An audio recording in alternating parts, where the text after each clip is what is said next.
මනෝ පුබ්බංගමා ධම්මා. හැම එකකටම මූලික වෙන්නේ මොකක්ද? හිත. සූත්‍රයක් තියෙනවා අබේරාජ කුමාර සූත්‍රය කියලා. මේක හරි අපූර්වයි හොඳ. බුදුහාමුදුරුවෝ දානේ වළඳලා ඉවර වෙලා අබේරාජ දැන් ඔය වගේ ඉඳගෙන ඉන්න පොඩි එකා උකුලේ. ඔය නිගණ්ඨනාත පුත්ත කියලා ශාස්ත්‍රූවරයෙක් හිටියනේ. මිනිස්සයාගේ ගෝලයෙක් අබේරාජ. අබේරාජ බුදුහාමුදුරුවන්ගේ ප්‍රශ්න ටිකක් අහනවා. බුදුහාමුදුරුව අර පටිපුච්ච ව්‍යාකරණ ක්‍රමයේ යටතේ අබේරාජගෙන් ආපහු අහනවා. අබේරාජ පොඩි එකා ඔය උකුලේ ඉන්නවනේ. පොඩි එකාගේ කටේ කැබිලිති කටුවක් තියෙනවා. අහනවා අබේරාජ ඕක හිර වෙලා තිබ්බොත් මොකද කරන්නේ කියලා. අබේරාජ කොහොමද උත්තර දෙන්නේ? බුදුහාමුදුරුවනේ ඇදලා ගන්නවා. බුදුහාමුදුරුවනේ මොකටද ඇදලා ගන්නෙ? පොඩි එකා බේර ගන්න ඕනේ. පැහැදිලිද මං කියන එක? එහෙමයි. බුදුහාමුදුරුවනේ අදිනකොට ලේනවනේ.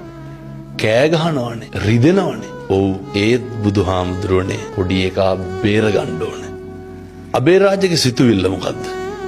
කැබිලිති කඩුව ඇදලා ගන්න යයි පොඩි එකා බේර ගන්න. දැන් පැහැදිලි ඇති මිනිස්සුන්ට මං කියන එක. වේදනයි පොඩ්ඩක්, තුවාලයි පොඩ්ඩක්. සිතුවිල්ල මරන්න නෙමෙයි බේර ගන්න.